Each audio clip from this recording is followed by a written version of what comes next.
It's Adam Gorney with the Rival Signing Day show with our final guest of the day. We waited best for last here, new coach at Stanford, Troy Taylor. And Troy, let's talk about just getting the job and what the first few weeks have been like. Has it just been just craziness? It's been pretty busy, but it's been fun.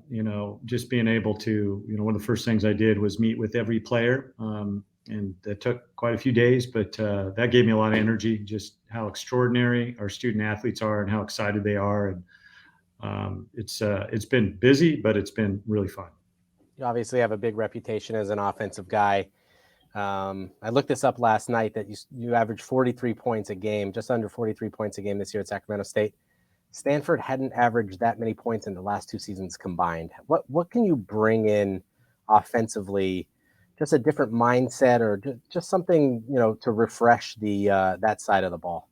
Well, we're going to have fun on offense. We're gonna be in an attack mode and not play to lose. Not play based on fear, but just loving what we're doing. And we're pretty balanced. We'll throw it and run it, and I think it's fun for everybody. We'll do some tempo. That'll be definitely a part of what we do. Not all the time, but some of it. Yeah, hopefully, I think our guys are excited about it, and it should be a great challenge, but it should be a lot of fun.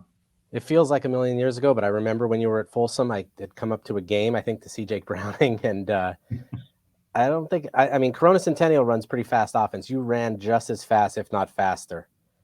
Is that the idea, or is it sort of mixing, putting your talent to what you can do on that side of the field? Yeah, I mean, at Folsom, we went fast a lot.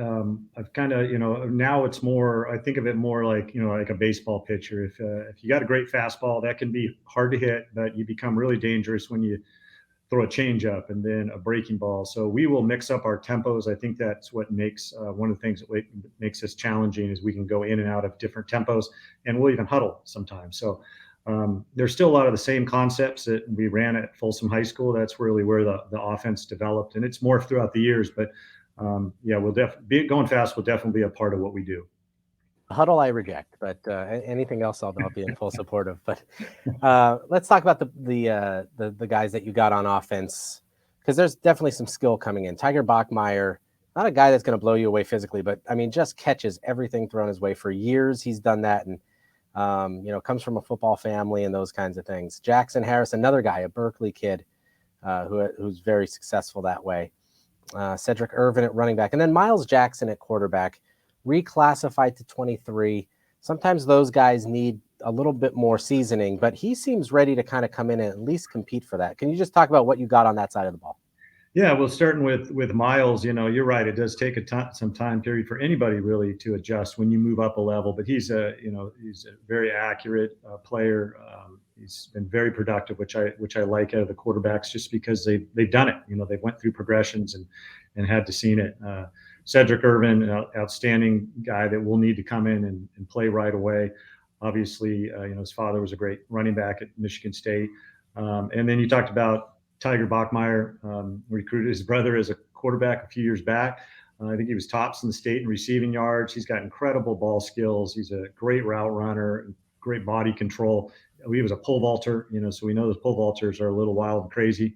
They're not afraid to do really anything. So he'll catch the ball across the middle. And the other receivers are great too. Amari Borden, and talked about CC and Jackson Harris from Berkeley, who's really a guy that just started playing football in the COVID season. He was a soccer player, and he's just increased his skill level and comfortability a lot throughout the year. Had 73 receptions and almost 1,500 yards and 24 receiving touchdowns for a guy that really just started playing football. So we feel great about all the skill guys, and we got a great class of offensive linemen as well that are really large human beings and physical and smart guys and very skilled. So, and then we got some great defensive players on the other side of the ball and some specialists. So we feel like from top to bottom, it's a really good class. And the great thing about it, Adam, is, these guys committed before I was the head coach, when there was no head coach, and stayed with us now that I am the head coach. So, and I think that's a tribute to the reputation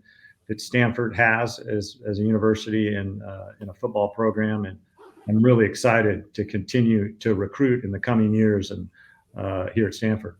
I wanted to ask you about the offensive linemen and your philosophy on them. When you go fast, but you still want to run the ball, Do you want those high school guys that are 300 plus pounds, or do you want maybe more nimble guys that can move down the field and keep pace with what you want to do? Because for years, and it's at Stanford, it was get the biggest, strongest guys and run it at them and overpower them that way. Is there a difference in philosophy, or are we going to still kind of see those big Stanford offensive linemen? Yeah, I mean, we like big guys that are really nimble. That's what everybody wants, right? But this class, those guys are all of those things, and we got 5 that we think can really play. People kind of associate this offense with throwing the ball, but we were one of the top rushing offenses in the country this year, and I think 7th maybe in the country and 2nd in our conference in the Big Sky. And if you're going to win championships, you got to be able to run the football. So. That'll be a priority for us to be able to run the ball, and that all starts with the offensive line. Troy, you addressed this a little bit, but expand a little bit on it. You get to Stanford, and it's not a thing where, well, I'm going to flip, I'm leaving here, because Stanford offers so much more than just the football team, and it's a reason why a lot of these kids go there. How beneficial is that to have it for this recruiting class, but also in the future as well? Yeah, I mean, I think it's an unbelievable asset for us when you're talking about a combination of one of the most prestigious universities in the world, and then you combine that with what we're going to put on the field, which is incredible football program and product, and guys that enjoy playing it. And I don't know that anybody else can offer that. And I know they can offer other things, but I feel like we're very uniquely positioned to attract the best student athletes in the country that really want a great degree and want to play great football. We may have to go to all parts of the country to make it happen, but we're willing to do that. But I also feel that our name and our reputation and our brand has that kind of pull power. Absolutely.